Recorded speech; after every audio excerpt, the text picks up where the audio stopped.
Welcome to the newest installment of the Untitled Film Nerd Project. My name is Philip, and joining me as always is Teacher.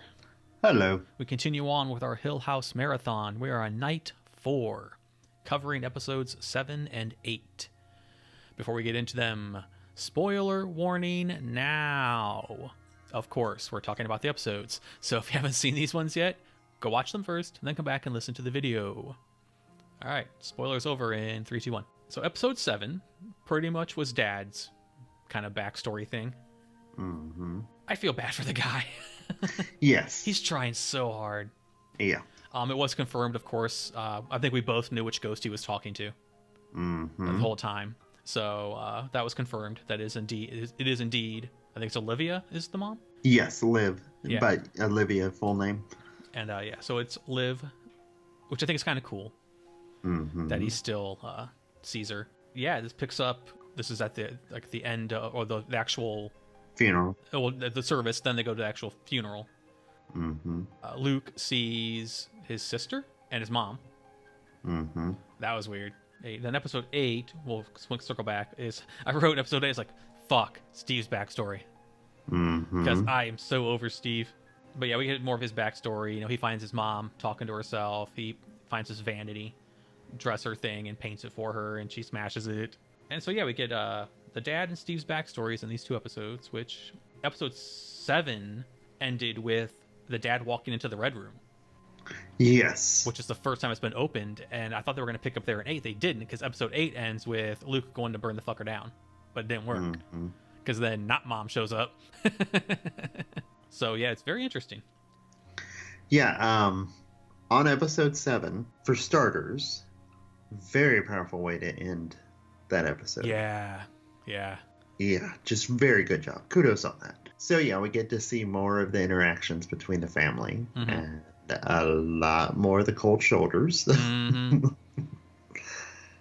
Just some things to note from 7 before we jump to 8. I thought Mr. Dudley's monologue was really good. Yes. They stayed on him. The camera stayed on him for like 80% of it, and all we heard was the dad responding. Well, the camera work is so good in this show. Yeah. And then about 75% into the monologue, the piano with violin starts. Like, that's just I can't just I'm like nerding out about how fucking perfect it is. This is how you do shots with a score. You just don't drown out what's happening with a score. The shot was selling itself, and then you bring the score in slowly and softly, and it builds up. So well done. I like the line, "Not everything's about you, Steve." I was like, yeah. When Dad got his hand sliced, I'm like, dude, go to the hospital. Shit, that looked nasty. Yeah, that looked stitches. Stitches, and you're in a house full of black mold. Yeah, exactly. Well, so they think. This is the episode where Mom really starts to show her being possessed or taken side. The dad wakes up to her holding a screwdriver to his throat. And he's like, Liv? What the fuck? She's like, I was having horrible nightmares. Like, you think? You're holding a screwdriver to my throat. No, I wasn't. Like, yeah, you were.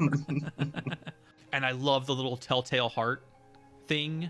Yeah. With the guy behind the wall. And yeah, I love that so much. Which, with the cane and everything, I think that's bowler hat. Yeah, so do I. Yeah, I think that's actually Mr. Hill. Very tall, Mr. Hill. But the little twist, he's the one that did it. He walled himself in there, so he's probably, I would say, possessed himself. But then we got more backstory in 8, so we can jump to 8 now. In Steve's backstory from Mrs. Dudley about how crazy the Hills actually were. They met in an asylum. And so it's just like, cool, okay. Just so much, like, Steve, you know, as you were talking about, when he's talking to Miss Dudley, I think that's where he got his hyper focus on mental illness. Yes, that could be. Yeah, you're right. And then we find out that, you know, he's also been seeing ghosts probably his entire life. Yep. He also got a vasectomy to not have children, because he honestly thinks that's a disease and doesn't want to pass it on, even though Shirley has kids. And then doesn't say anything to his wife for years. So yeah, we're getting the reveal as to what's going on with them. Mm-hmm. So, and for once, I can kind of see his point, but at the same time, eh. Yeah, at the same time, it's like, I can see your point why you did it. Yeah. But you should have spoken up. Yes, exactly. Early on. Yeah. Early on, dude. Then, we get, that Luke took off, and immediately everyone jumps to the conclusion of him doing drugs. I mean, fair. Yeah. But it's And not. I'm glad that Theo was at least, also like the only one that actually stressed the concern that maybe he's not doing drugs, maybe he's going to commit suicide. Yeah. Her PhD coming into effect. And then, we get some more of the ghost happenings starting to ramp up, and Theo and Shirley start to experience the banging on the walls again. Yeah. Just like when they were little girls. Everyone realizes where Luke is gone, so they all start to travel that way. I very much liked the dad, basically telling Steve, "Shut up! You've been seeing ghosts all your life. None of us are crazy." I love how he did it though too, because it was the clockworker in the book. Mm-hmm. He's like he wasn't there. You hired someone. Like, no, I didn't. It was just, I thought it was a really intelligent way to do it. And I thought it was cool too that literally Steve wrote himself into a corner. Yep. That he could not argue his way out of, or bullhead his way out of. And I like that in episode 8 we had the two sets of people. We had Theo and Shirley, and we had Steve and the dad, both being put in their fucking place. Yep. Shirley finally being put in her place by Theo, being like, "Shut the fuck up," because you said the ghost shit started ramping up. They're bickering in the car because Shirley wants to hear the explanation, but then of course Shirley wants to control the situation and ice out and not want to hear the fucking situation. And then the ghost is like, "Shut up and fucking listen, Shirley, you bitch." It's like, shut up.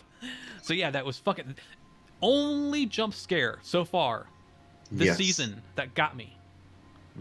It got me too. Luckily not too bad, but it still got me. Good.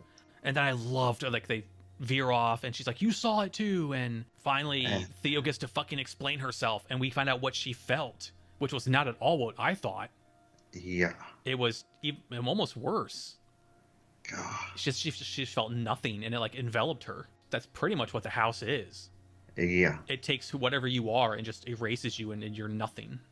God, Theo's monologue and performance. Yes. Fuck. And of course, she didn't get a hug from Shirley, because of course not. She just picked her up after the car, because she's got to be. I'm still justified in being mad. Like, fuck off. But then inversely, as we were saying, the dad finally put Steve in his place to a degree. And as you say, he's like, "Shut the fuck up. You need to listen." I'm so we're sick in the head. I'm like, oh my god, I'm gonna take a shot every time he fucking says that. So yeah, we are converging pretty much to the entire family going back to the house. Yep. Which is bad news. Which is what I kept on wondering. Now it's like, what's gonna draw everyone back? Right. And yeah, what a good way to do it. Everyone keeps on talking. All my friends keep on talking about how 6 is their favorite episode, but this one's my favorite episode so far, just because of Theo's performance.